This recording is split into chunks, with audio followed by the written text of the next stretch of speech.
Hi friends, ഇന്ന് ഞാൻ ഉണ്ടാക്കുന്നത് പാലക് തോരനാണ്. വളരെ പോഷകസമ്പന്നമായിട്ടുള്ള ഇലയാണ് പാലക്. ധാരാളം ആൻറ്റി ഓക്സിഡൻസ് അടങ്ങിയിട്ടുള്ള ഇലയാണ്. മുതിർന്നവർക്കും കുട്ടികൾക്കും ഒരുപാട് ഇഷ്ടപ്പെടുന്ന ഒരു ഇലയാണ് കേട്ടോ. പാലക്കില നന്നായി കഴുകിയതിന് ശേഷം ഒരു സ്ട്രെയിനിലേക്ക് വെള്ളം പോകാനായി ഇട്ട് വയ്ക്കുക. അതിനുശേഷം ചെറുതായി അരിഞ്ഞെടുക്കുക.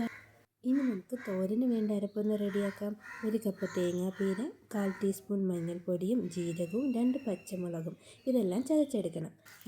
പാൻ ചൂടായതിനു ശേഷം 1 ടീസ്പൂൺ കോക്കനട്ട് ഓയിൽ, 1/4 ടീസ്പൂൺ കടുക് പൊട്ടി വന്നതിന് ശേഷം വറ്റൽമുളകും കറിവേപ്പിലയും ചെറുതായി അരിഞ്ഞു വെച്ച ഉള്ളിയും ഇടണം. അതിനെ നന്നായി ഇളക്കി കൊടുക്കുക. അതിൽ കുറച്ച് ഉപ്പിട്ട് കൊടുക്കണം. അതൊന്ന് ചെറുതായി മൂത്ത് വരുമ്പോൾ ചതച്ചു വച്ചിരിക്കുന്ന അരപ്പിട്ട് ഇളക്കിയെടുക്കണം. അരപ്പ് നന്നായി ഇളക്കിയതിന് ശേഷം നമുക്ക് അരിഞ്ഞു വച്ചേക്കുന്ന ഇല ഇട്ട് കൊടുക്കാം. ഇല പെട്ടെന്ന് വെന്ത് വരും കേട്ടോ, അതുകൊണ്ട് വെള്ളം ഒഴിക്കണ്ട. ഒരു മീഡിയം ഫ്ലെയിമിലിട്ട് അടച്ചു വെച്ച്